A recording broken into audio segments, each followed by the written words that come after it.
Dumating ako sa punto na naisipan ko na rin mag-order online ng mga bagay na sa tingin ko ay makakatulong sa akin na maibsan ang aking kapusukan at itinatago ko ito sa aking asawa dahil nahihiya talaga ako. Dear Miss Callie, una sa lahat, bumabati po ako sa inyo ng isang mapagpalang hapon. Hindi na iiba ang aking kwento sa mga napapakinggan ko na rin sa istasyon mo, Miss Callie. Itago niyo na lang po ako sa pangalang Julia. Isang marangal at mabuting may bahay. May 2 anak sa aking asawa na si Dante. Hindi niya rin tunay na pangalan. Isang kilalang principal sa bayan namin sa may Pangasinan. Sa edad ko na 30 ay sarado, aaminin kong mapusok pa rin ako pagdating sa kama. Habang ang aking asawa naman na si Dante ay nasa 58 anyos na at malapit ng mag-senior citizen. Hindi na masyadong active ito sa ganung bagay, kaya madalas para akong naghahanap talaga ng mapagbabalingan ng aking nararamdaman. Sa edad ko, hindi niyo siguro ako masisisi kung maghanap pa ako ng thrill at excitement sa buhay. Dumating ako sa puntong naisipan ko na rin mag-order online ng mga bagay na sa tingin ko ay makakatulong sa aking maibsan ang aking kapusukan at tinatago ko ito sa aking asawa dahil nahihiya ako sa kanya. Hanggang sa hindi na ako nakontento at mas gusto ko na ng kakaibang thrill talaga sa buhay. At dumating nga ang isang tao na magpapanumbalik sa akin ng gana. Kumbaga, binuhay niya ang boring kong buhay sa kama sa ilang taong pagsama naming mag-asawa. Itago na lang natin siya sa pangalang Martin. Isang teacher din sa pinapasukan ng aking asawa na si Dante. 25 anyos pa lang siya, batang-bata pa talaga. Hindi ko nga alam na wala pa itong karanasan noon sa babae. Isang umaga, nagatid ako ng baon ng mga bata at nakita kong kausap siya ng aking asawa. Pinakilala ko ni Dante sa kanya at napapansin ko ang kakaibang tingin niya sa akin. Alam mo yung parang tingin pa lang ay hihingalin ka na. At simula nang makilala ko si Martin, aaminin ko na hindi na talaga siya nawala sa isipan ko. May isang gabi pa nga na late na umuwi ang asawa ko. Agad kong inimagine si Martin na siyang kasama ko sa kama. Gabi-gabi, kapag wala pa ang asawa ko, ganun ang ginagawa ko. Tinutugunan ko ang uhaw habang isip ang ibang lalaki. Naging paraan ko yon para hindi ko na maramdaman na wala nang silbi sa kama ang mister ko. Kung di kasi pagod sa trabaho, hindi na niya kaya talagang tumagal sa kama na labis ko namang kinakainis. Isang araw bumisita si Martin sa bahay.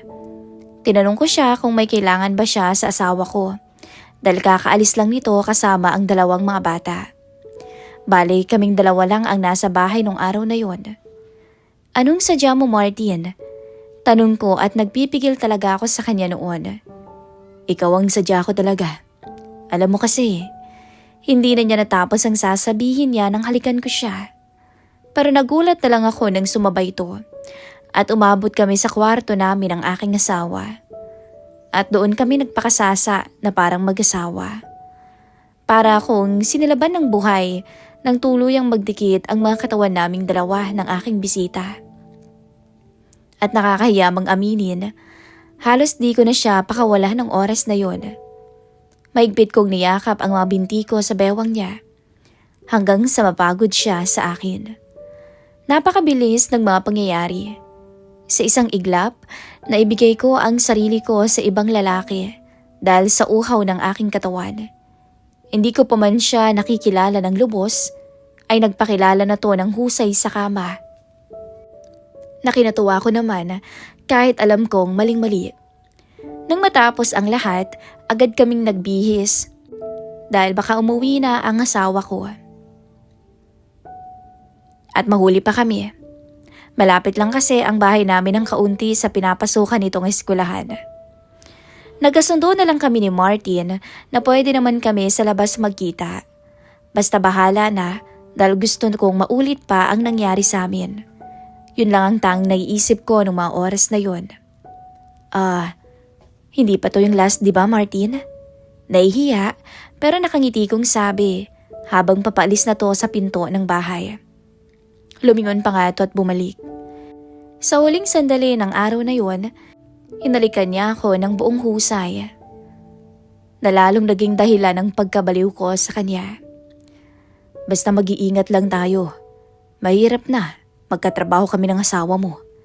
Pilyo nitong sabi. Nang gabing yun, magka-text agad kami ng palihim. Nang masiguradong tulog na ang asawa ko, tumalikod ako saglit sa mister ko at saka nag-reply kay Martin. Martin, loko ka? Ba't mo naman inuwi yung underwear ko kanina? Pili ang text ko agad dahil napansin kong hindi ko na mahanap yun. Bakit ayaw mo ba? Remembrance ko na lang, Julia. Ang bungo eh. Pilyo ang reply nito. Loko. See you soon ah, sabi ko. Simula noon, naging masaya ulit ang bawat araw ko. Hanggang sa nag-text na nga ulit ito sa akin isang gabi at inaaya akong mag-hotel. Gumawa ako ng dahilan sa aking asawa na may gala kami ng mga kaibigan ko. Pero ang totoo, kay Martin ang punta ko. Nagkita kami noon sa Manila para walang makakita sa amin na kakilala namin. Nagpasya siyang mag-hotel kami na ni minsan ay hindi nagawa sa akin ng aking asawa. Pagpasok pa lang sa loob ng kwarto, hinila na agad ako ni Martin sa kama. At hindi ko nga mabilang kung ilang beses niya akong dinala sa rurok ng ligaya. Ang tanging alam ko lang ay buhay na buhay ang katawang lupa ko sa kanya. Umabot ng ilang buwan ang bawal naming relasyon. At sa tuwing monthsary namin, hindi nawawala ang pagdidate namin. Masaya ako at masaya din si Martin. Pero ang kaligayahan naming yun ay hindi sukat akalain na bububuko ng tuluyan ng aking asawa. Nag-iingat naman ako at umiinom ng contraceptive para hindi niya ako mabuntis. Kaso lang, ang alibay ko pala noon ay makikipagkita ako sa mga kaibigan ko ay gasgas na pala para sa aking asawa. Isang araw, nagpaalam ako sa kanya na may gala kami ulit ng aking kaibigan. Pumayag naman to at wala akong nakitang kakaibang kilos dito. Normal na araw, nakasuot lang siya ng sando at short kapag nasa bahay kung saan siya mas komportable. Humalik pa nga ako sa labi niya at sinabihan ako na mag-iingat lang. Excited akong umalis ng bahay noon at nagkita ulit kami ni Martin sa estasyon ng bus sa Pasay Terminal. Niyakap niya agad ako at sumakay kami ng taxi. Wala akong kamalay-malay, nakasabay ko sa loob ng iisang bus ang aking asawa. Tumigil ang taxi. As usual, sa isang maliit na hotel kung saan kami magiging maligayang dalawa ulit ni Martin. Aaminin ko, gusto ko na si Martin at hindi na lang pagniniig ang nagpapatuloy sa akin para makipagkita sa kanya. Mahal ko na siya. At habang tumatagal ang relasyon namin, ay mas minamahal ko pa nga siyang lalo. Nasa elevator pa lang kami, niyakap niya na ako at hinahalikan. Inaawat ko siya. Dahil baka may makakita sa amin, pero sabi niya ay wala. Nang tumunog ang elevator at palabas na kami, hindi pa rin ito tumitigil na panggigilan ako. At pagharap nga namin, tumambad sa dalawang mata ko ang seryosong mukha ng aking asawa. Hiyang-hiya ako nang makita niya kaming dalawa ni Martin doon. At si Martin naman ay tulala at hindi alam kung ano ang gagawin. At ako, napaluhod na lang ako noon sa aking asawa. Kita ko sa mukha nito ang galit, pero hindi siya nag-iskandalo man lang.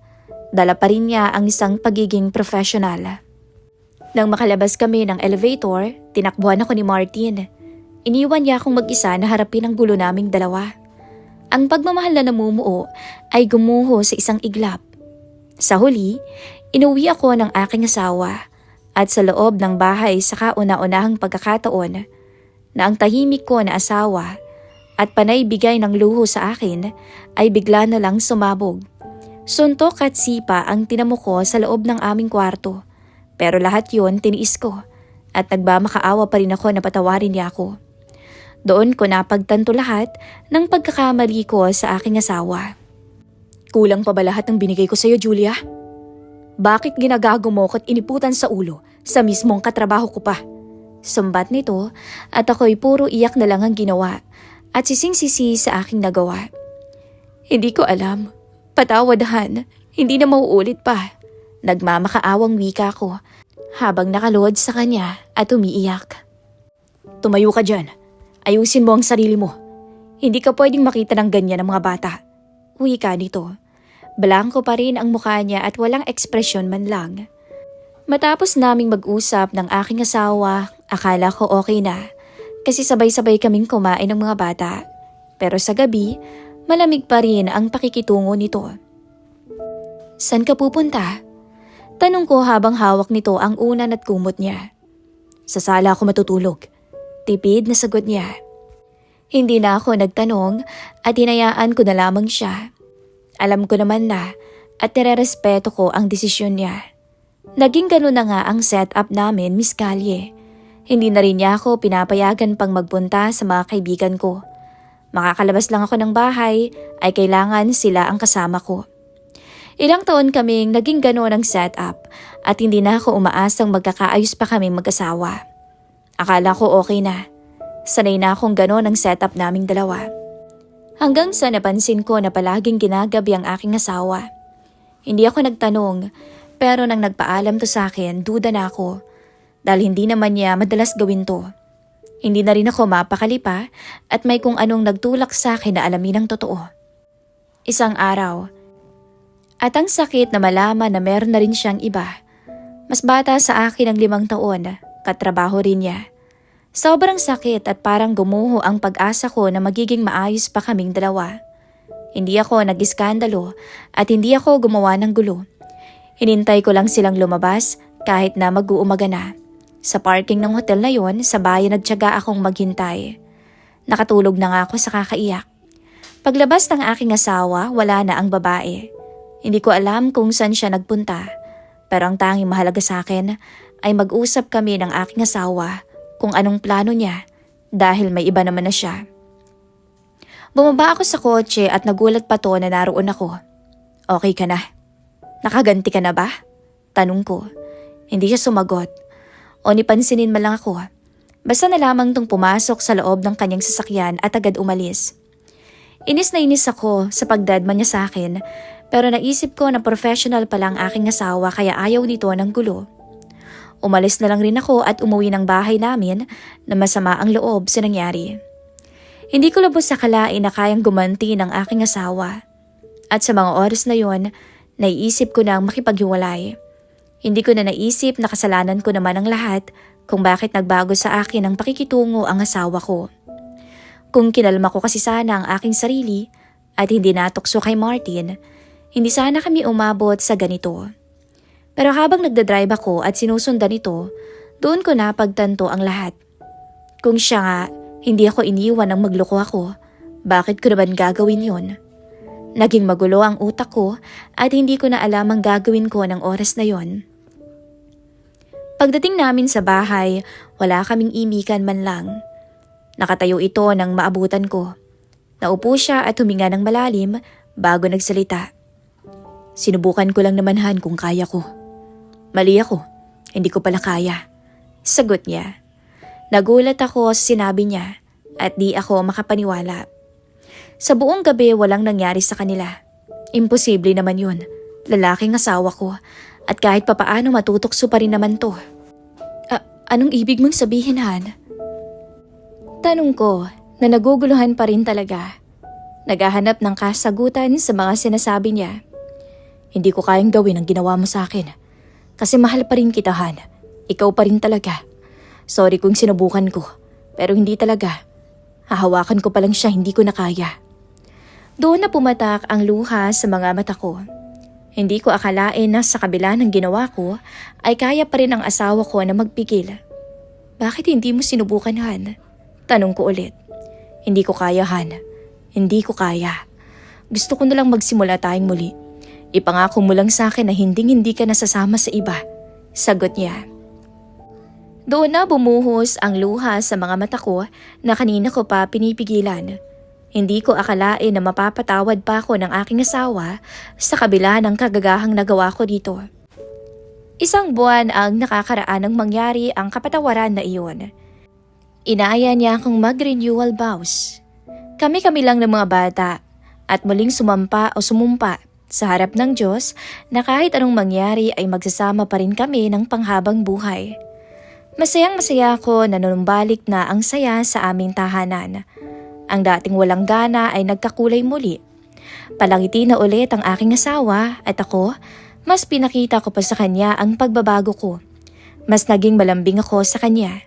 Sa nangyari sa buhay namin, isa lang ang sigurado ako, na kahit ano ang maging pagsubok naming dalawa na mag-asawa, kami pa rin talaga ang aayos nito. At kahit nadapa man ako, nandyan ang aking asawa para muli akong ibangon. At naligaw man ako ng landas panandalian, nandyan ang asawa ko para akayin ako muli sa tamang landas, sa piling niya. Doon ko rin napatunayan ang wagas na pagmamahal ng aking mister. Sa ngayon, heto kaming dalawa, nagbabakasyon at ine-enjoy ang retirement benefits niya. Hindi man malakas sa kama ang asawa ko ang mahalaga, may paninindigan to. Tumayo ako at tumindig siya ng paulit-ulit sa amin. 2 years ago, nag-retired na ang aking mister sa eskwelahan. Wala na rin akong balita pa kay Martin. Sabi ng asawa ko nag-immediately resign daw to matapos kaming mahuli nung araw na yon. Doon ko mas napatunayan ang tunay na pagmamahal na walang hinihinging kapalit. Ayon ay ang pagmamahal na wagas na akin ng aking asawa, na kahit nagkasala pa ako sa kanya, ay pinatawad at tinanggap niya ako ng buong buo. Muling pinakasalan at pinangakuan na magsasama hanggang sa huling hininga ng aming buhay. Panay travel na lang kami ng aking mister at ini-enjoy ang nalalabi na lang naming buhay. Dahil sa panahon ng pandemya, hindi ko akalain na darating ang araw na muling susubukin ang aming pagsasama. Nang minsang galing kami ng bakasyon sa Thailand, doon nagsimula nang makaramdam ako ng sintomas ng virus na iyon. Bali-balita na rin naman siya, pero hindi namin ininda. At sayang naman ang plane ticket namin mag-asawa. Pagbalik namin ng bansa, doon na ako unti-unting nanghina. Doon na namin nalaman na may sakit ako. Halos gumuho ang mundo ko noon. Akala ko mamamatay na ako nang tamaan ako ng sakit na virus na yon. Na-ospital ng ilang buwan at nagpagaling. Nandiyan ang aking asawa para damayan at alagaan ako. Pero nagmakalabas naman ako at gumaling, siya naman ang nagkasakit.